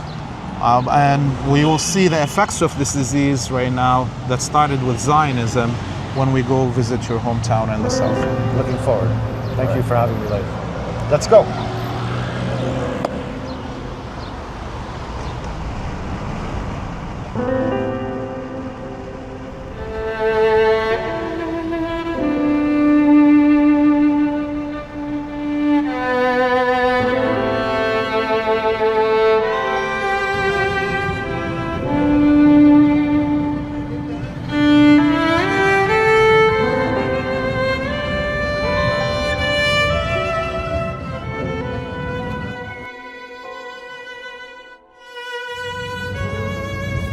Sorry I had to pick up that hitchhiker. I feel bad for the soldiers in Lebanon because they're not taken care of like the officers.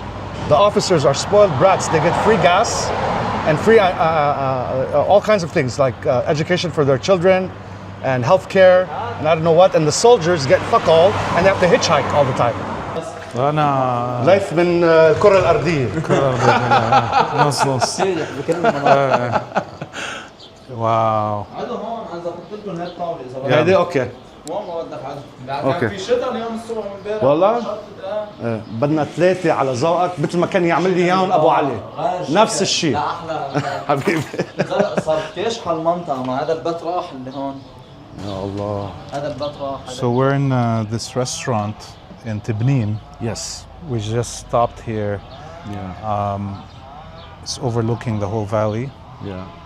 and some of the southern villages. Yes. Can you see your village from here? Not quite. I'll explain a bit. What we're looking at now, we're looking directly south. Ainata's in that direction. Yeah.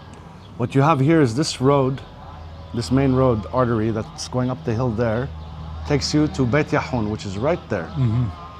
Beit Yahun used to be a ma'bar, a checkpoint for the Israelis and their proxy army, Lahad army, what they call the SLA. I have so many memories of this area from my childhood when I came the first time and entered the occupation zone for the first time, and the memories I had coming and going during that year. And then later on in life, when I moved back here to clear all the landmines that were littered throughout this area, I know this area like the back of my hand. You can drop me anywhere and I'll tell you where we are. I have a nice story actually to tell, a good story. The first time I ever stepped foot in Lebanon, I was 13 years old. Off a skateboard and BMX bike into a war zone to South Lebanon.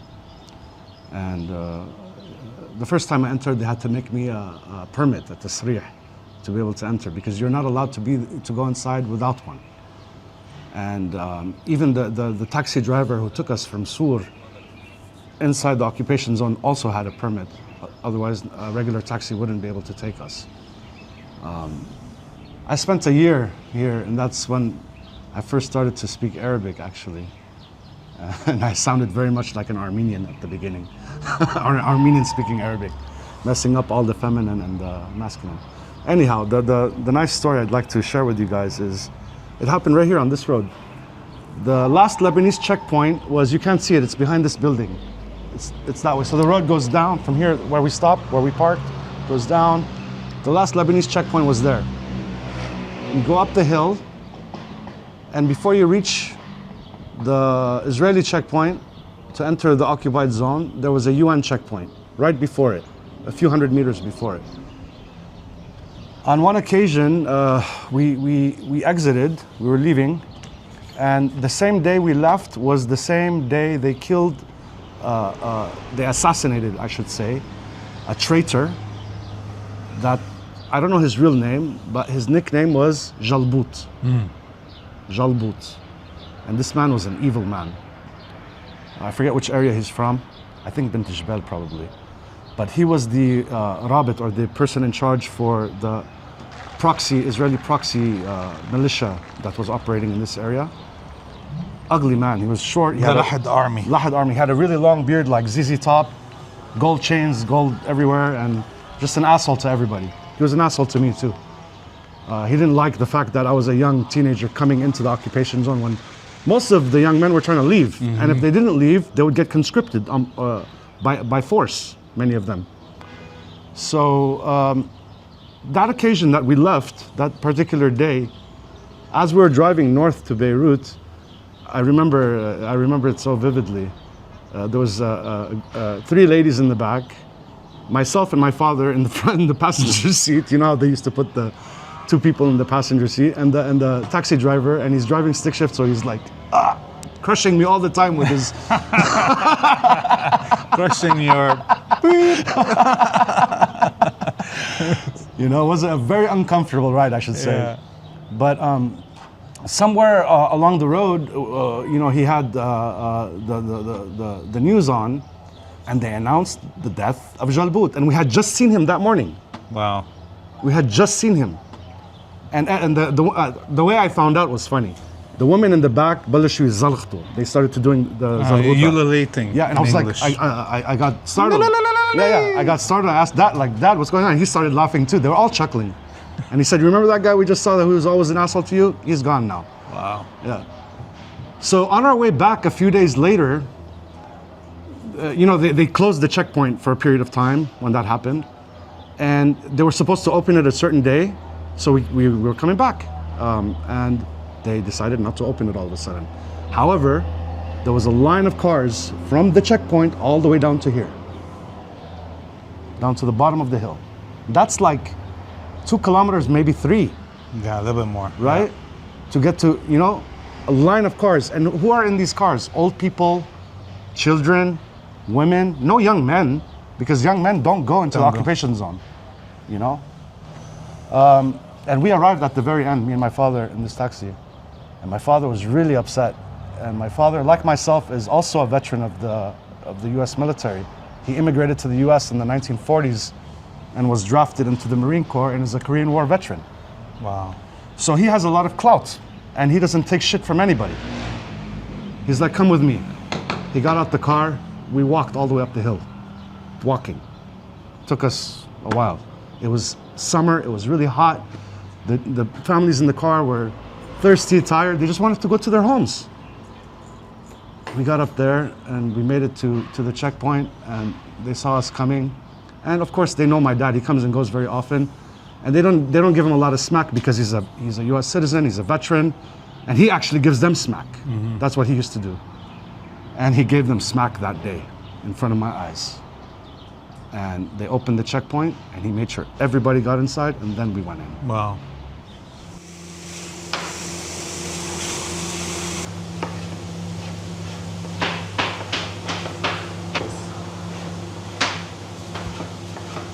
You guys are about to have the best Lebanese chicken sandwich you've ever had in your life. I've tried all the restaurants all over Lebanon. I don't care what you say.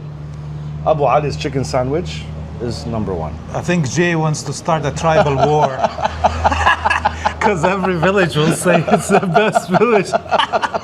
He's gonna get us in trouble on FPTV Bon right appetit, here. شباب. تفضلوا. For me, as a Lebanese Syrian visitor, every village food is the best, okay? Keep me out of this tribal battle. Yum. صحتين. There you go. Enjoy. لا رايحين احنا، بس هو اللي مش رايح. هلا حيتفاجئ.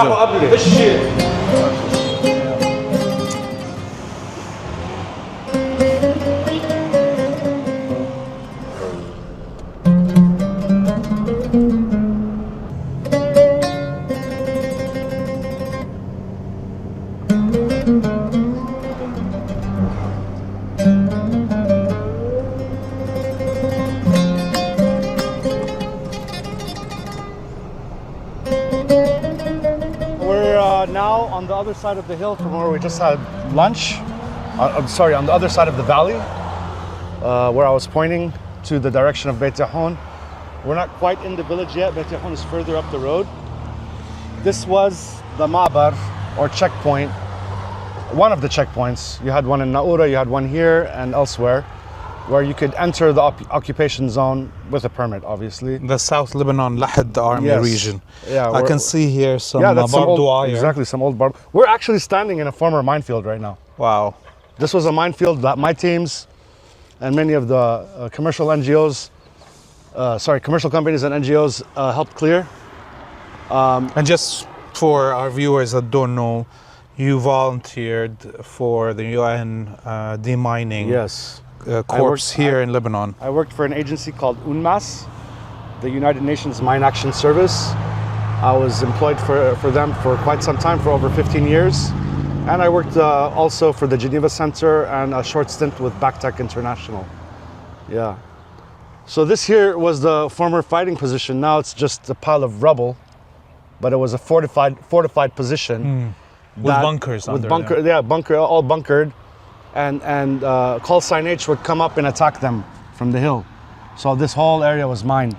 East and west of here was all mined, and behind the position as well. They'd search the vehicles. You know that story I was telling you about my pa? Yeah. When we came up, we'd come up this road, we walked up and we ended up here somewhere. The buildings are no longer there, but that's where they would search the vehicles and people and allow people to enter. And this is where Jalbout was killed, right here. It's the ending that any collaborator should have. Yeah, all collaborators should just be erased, eliminated. I strongly agree with you. This is the first time I'm actually seeing this forested area again, and I think you guys were pointing out to me that those gaps in the forest line are where airstrikes took place. Yeah, they targeted a lot of the green spaces in the south, any of the nature reserves. They were trying to set fires to the whole region. Right. We saw them, of course, use these hoses and firing diesel and flammable material from their positions, and even had those catapults. Yeah. It's you know, people don't understand the extent of evil.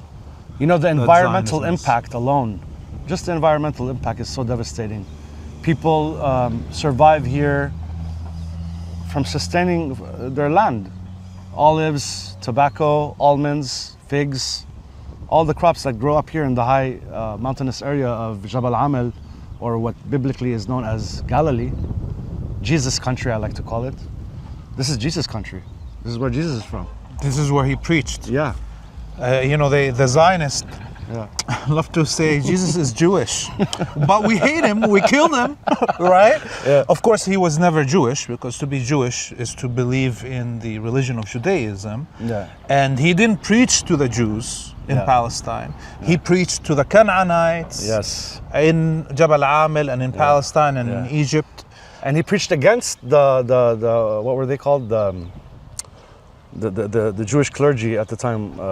Well, we can call them the Zionists of their time that collaborated with the imperialists. With the Romans. With the Roman occupation. There's so many similarities repeating from 2,000 years ago.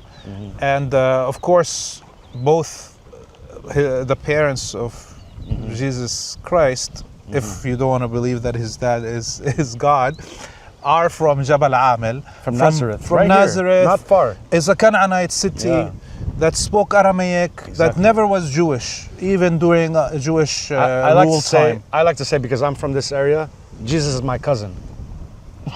Of course. We call him the Canaanite prophet and the Jesus of Palestine. Yeah. You know, there's now thousands upon thousands of unexploded ordnance. Not only in the fields, but now in the villages that were... And the white phosphorus they've used extensively is going to take, I don't know how long, for, you know, the earth to naturally recover itself from that poison. And how this is going to affect people who plant olives and harvest olives and other crops, it's definitely going to affect them in a bad way.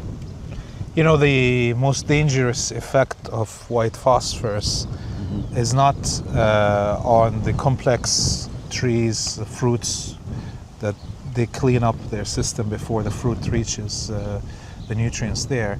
The most, exactly, it's the topsoil. Yeah. Anything that grows on the topsoil, like zatar, anything that's of the wild herbs that people collect, this is going to be dangerously poisoned. And the topsoil, when the rain comes and is dragged down the stream into the water system, that is going to have a lasting effect for decades to come. You know, they've also shot themselves in the foot by planting all these species of trees and plants that are not indigenous to Palestine. And look what happened to them just recently. They all caught on fire. Those trees that are not indigenous to this land don't belong here. Just like them. They don't belong here. Oh, yes.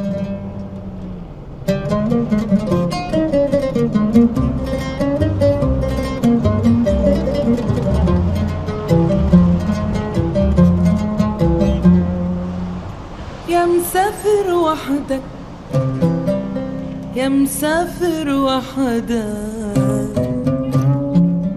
وفايتني لتبعد عني لتبعد.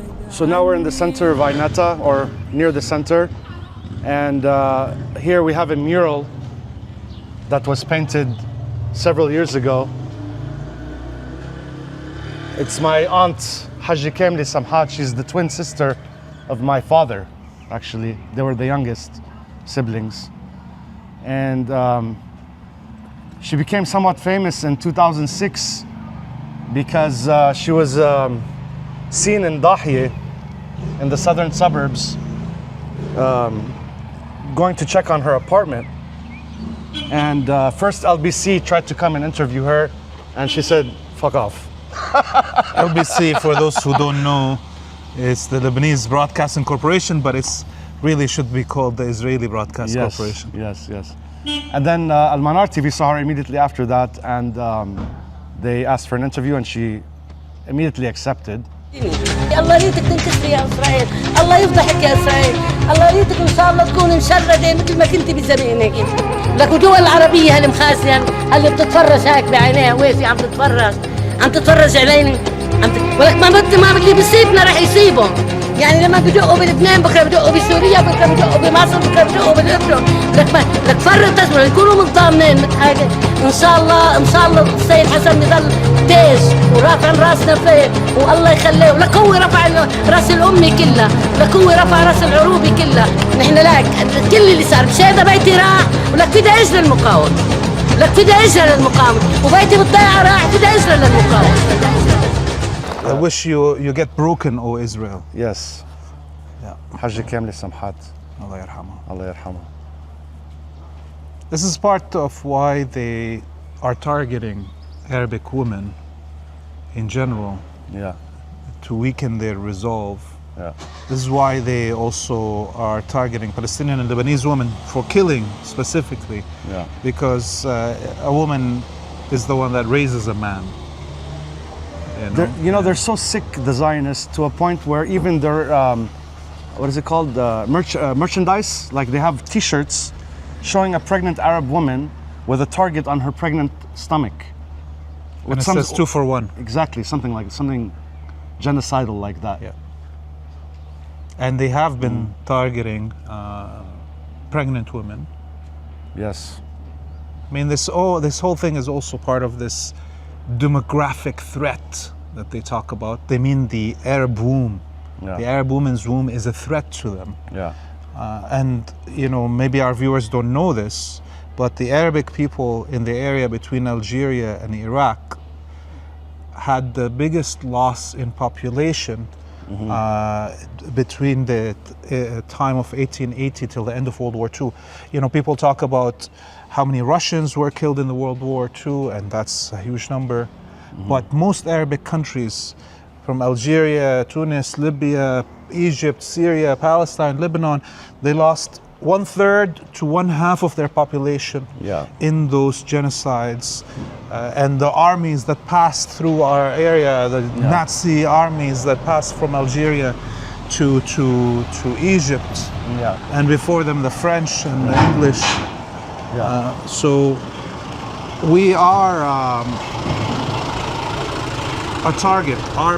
Our rebirth is a target. It's a threat to the Zionists that want to be the majority in our region. And the only way they can do that is by genocide and targeting our births. As a matter of fact, my grandmother was a casualty of that war, the Second World War. She was going to, I told this story in the previous episode of Colonial Outcasts. She was going to visit my grandfather, who was working in Haifa at the time, because that's what the men did. They would go to the cities and work, and there was no border back then. And on her way there, a battle ensued between the Vichy and the British. And she was killed on the train she was on while she was going to visit my grandfather. He heard that this train was hit and knew his wife was on her way to come visit him. So he went there to that area to see what happened and found her body, found her corpse. And the British officers who were taking, records asked him, "How do you know this is your wife? She's all mangled up." And he reached into her dress pocket and pulled out the key to our home. Yeah. And so in order for them to release the body to her, they sent him, the corpse, and another officer, or the same officer, I'm not sure, up to here, to the village from the coast up here. They drove up here. They had the body on the hood of the Willis Jeep, so I heard.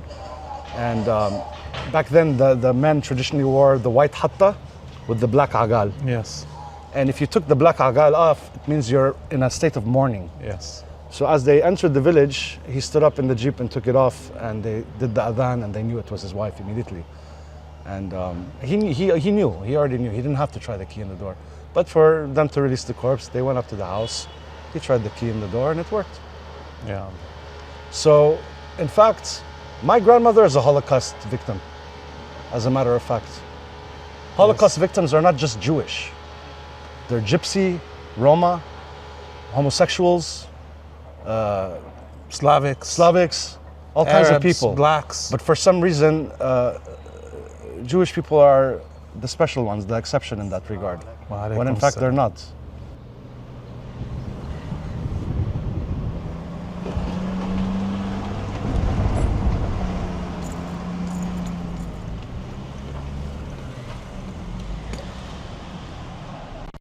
We're in the center of Ainata. Yeah, this is the very center, the heart of Ainata.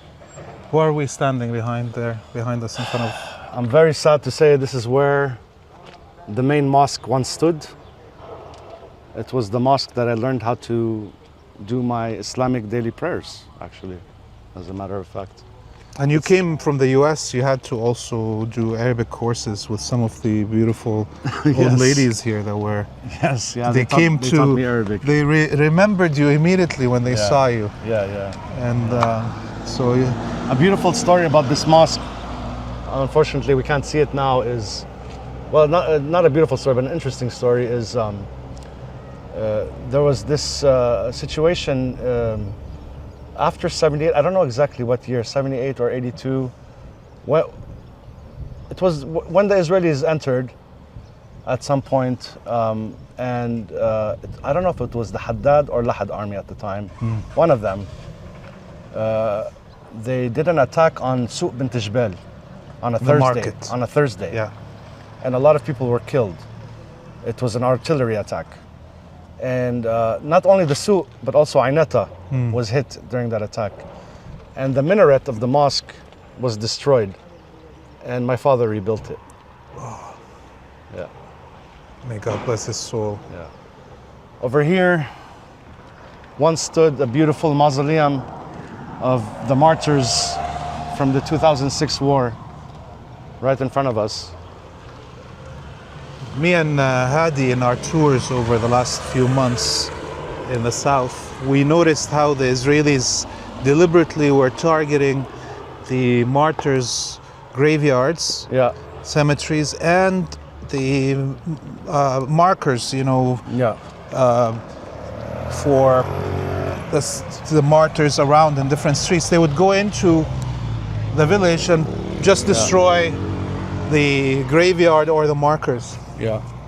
So here were buried many people from the 2006 war, including my step-uncle who was killed in the house we're going to go see now. And I don't know what has become of his remains and everybody else's remains, because this was a gutted out, bombed place, and it once was a beautiful memorial with a dome. We saw how the Israelis also were going into the cemeteries in Gaza and ripping them all up on purpose, or just bombing the cemeteries. I mean, they Zionists hate human beings from before they're born, targeting women that are pregnant, till after they're dead, targeting the cemeteries and the graves of people. I don't know what can be more sacrilegious than that. You know, to dishonor a dead person, to dishonor the dead, is the most sacrilegious thing, I believe. You saw the graves of Jewish British soldiers that are buried in Gaza. You know, the graveyard of the Jewish soldiers dead in World War II in Gaza are the only ones that are still not touched. There's still people protecting them, and the Israelis bombed everything around them, including the graves of other Western soldiers that died in World War I, but not the Jewish ones. We have British Mandate, Australian and British soldiers buried here in Marjayun, and that cemetery still exists. Nobody has disturbed it. And what is this here? Here is what once was the Husseiniye, or what in English I think is a seminary, Shia seminary. And it's basically like a community hall where they do Malajistazia and other gatherings here, religious or otherwise. And it was completely destroyed, but they've put up recently this tent so that they can still, the townspeople can still have their community meetings and ceremonies. And we can see that the paramedics, the local paramedic troop and fire trucks are now stationed here with this temporary structure container, because the paramedics post in Ainata also was targeted and destroyed. So now they have to do their services from this outpost.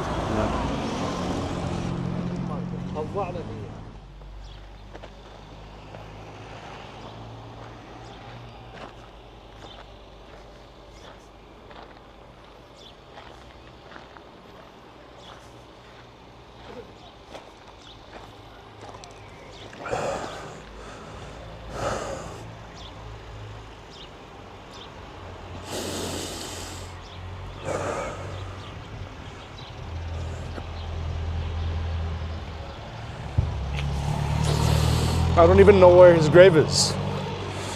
Oh. My best friend, my brother.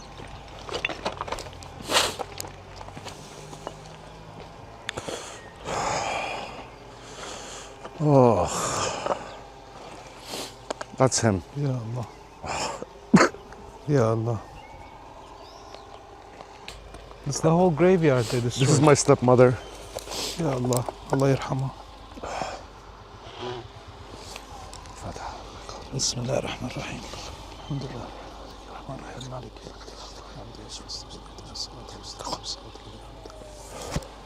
She was like a mother to me. And this is my brother. Ya Allah.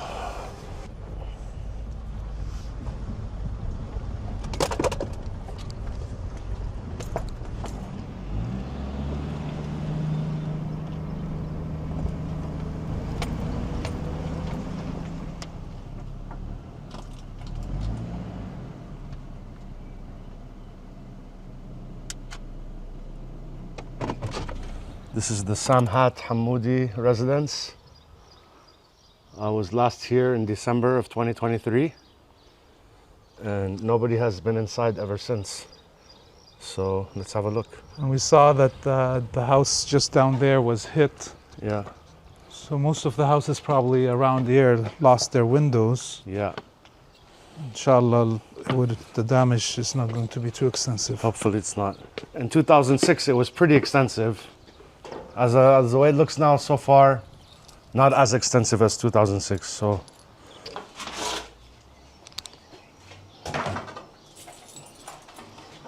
Yeah.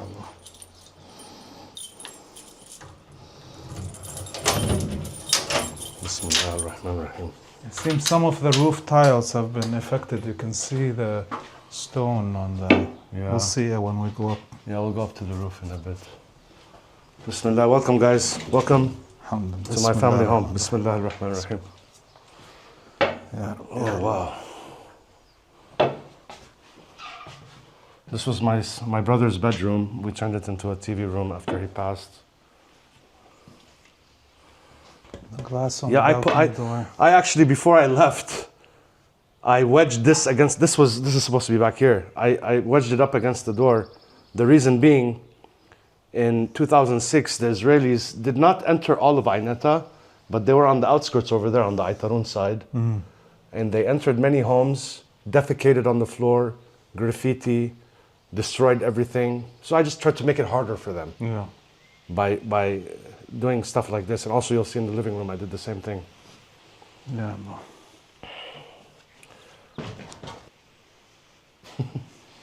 You know, my family is half Christian, half Muslim. So we celebrate all the holidays. most people in Bilad al-Sham used to celebrate, and still do a lot of them, celebrate all, because we view all of these things as ours. Yeah. And Muslims love Jesus Christ. Yes, of course. You cannot be a Muslim and not believe in Jesus Christ. And this new Wahhabi cult that the British fed and the Americans after is the one that created this sectarianism that we see. That's the sunroom? That's the sunroom. Exactly. That's exactly what we call it, the sunroom. It used to be a balcony, and then we turned it into a room. Guess which little rascal is me? Out of those? In this photo here. Oh, I thought you were born bald, Jay. Yeah. Oh, yeah, let me just look. It's the little one, no? The little one, yeah. The little baby. You can see you were not happy about Zionism all the way then. Yeah, never. I was born in 1978, in December.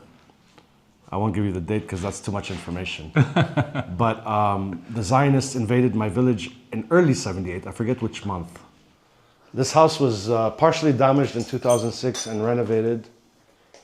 My uncle was killed in this house. He was killed in the living room, actually.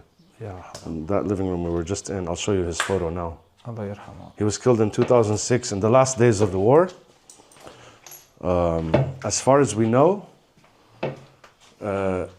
it was like I explained earlier. The Israelis had entered the outskirts of Ainata on the east side, so they had some Merkava tanks there, and he was sitting right here. This wasn't here. He was sitting right here. There was a couch here, and he had his sufra, and he was about to have a meal. And I guess they saw the candlelight or something, and shot a direct line of sight tank shell into this room. Yeah. Good. I put this UN flag here, which is now faded, just as a precautionary measure. Maybe, you know. The Israelis wouldn't target the UN? Well, as we saw in Israel. No, not true, yeah. They've targeted Look at this shrapnel, so look. many. I found this here. Wow. This was on the floor. This is direct frag, not secondary frag. This is real frag.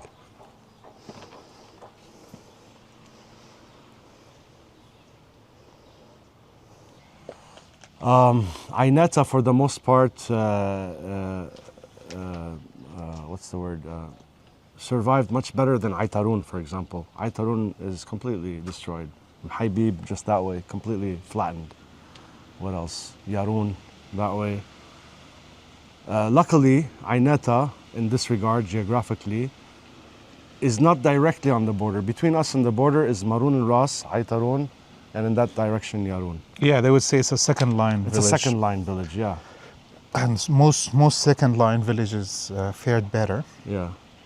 But there is some that are around the Naqoura area that got damaged even much more. Yes. Because of how deep they went in with their occupation. And what they did after the ceasefire, yeah.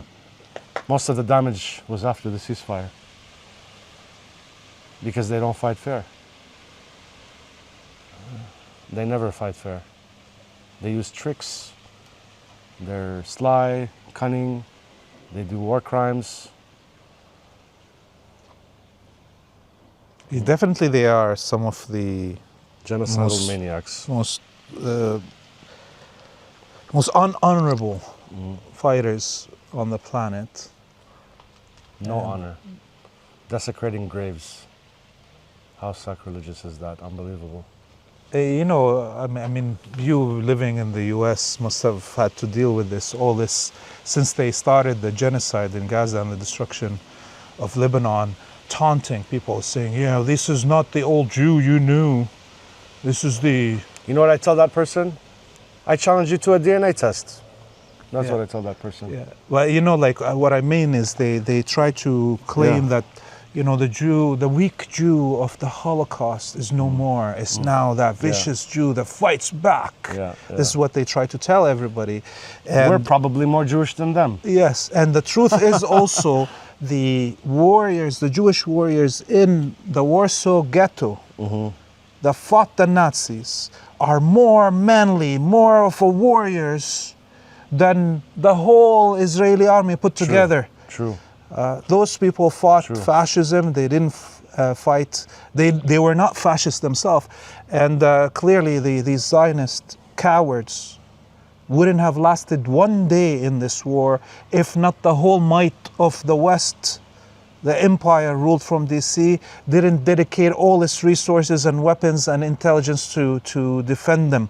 They would have lost against the 3,000 warriors of Hamas alone would have taken down Israel if the United States didn't bring the largest fleet of warships since World War II. 84 ships they parked on the coast of Lebanon to scare us.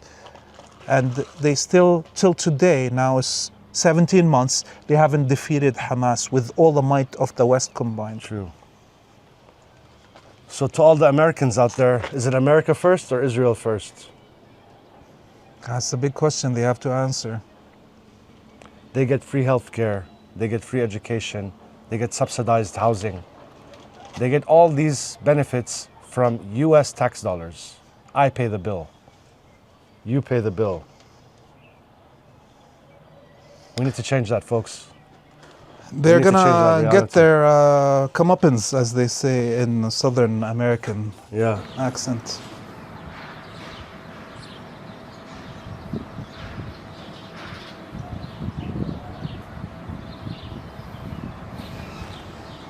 Jihad, we did this tour to your village.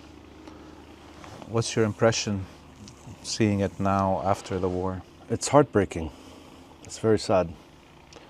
As you heard my cousin maybe mention earlier, we lost 64 people in this small town of just a few thousand population.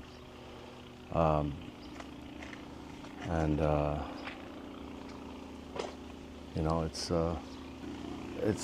just another reminder of the cancer we have across the border.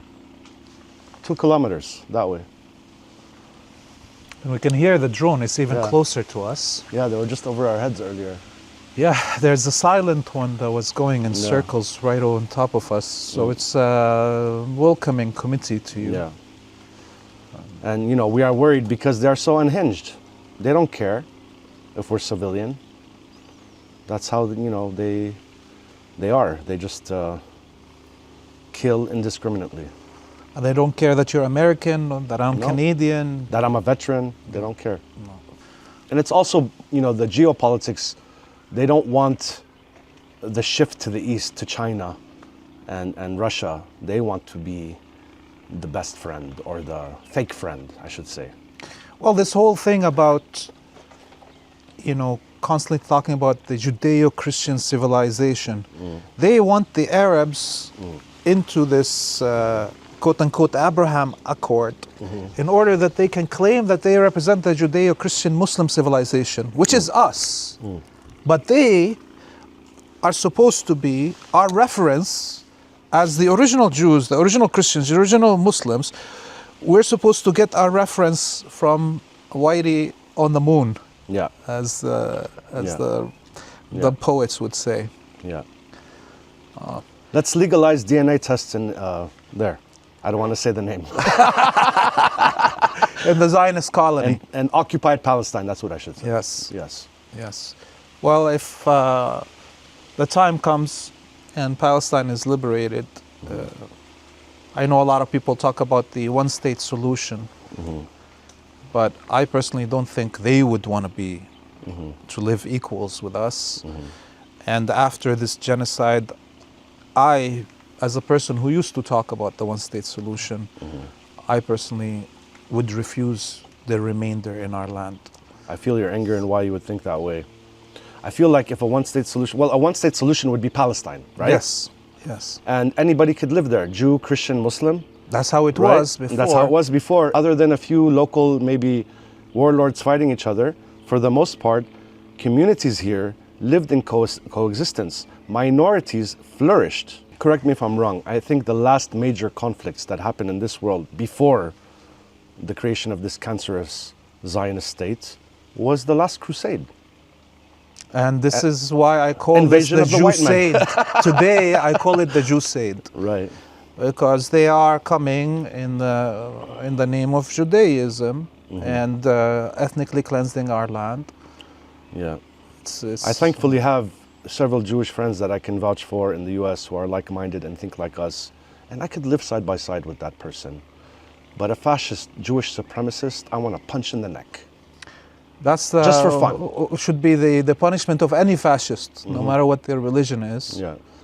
And we in our mind, people of this region, the Prophet Muhammad before his last words before his death, he said, anyone with an atom of faith will go to heaven. Not anyone who is with an atom of Islam in his heart will go to heaven. Anyone who has an atom of faith. And that means, anyone that believes in God and have treated other human beings in a just way. And the Bible has a similar verse. I want to try and quote it. If ye have as much faith as a mustard seed. And then more or less the same story. I forget the exact quote. I can't quote it exactly, but look it up. Matthew. I think it's in Matthew. Yes. So yeah, I mean, a one-state solution for me is a Palestinian state where everybody's equal from the river to the sea.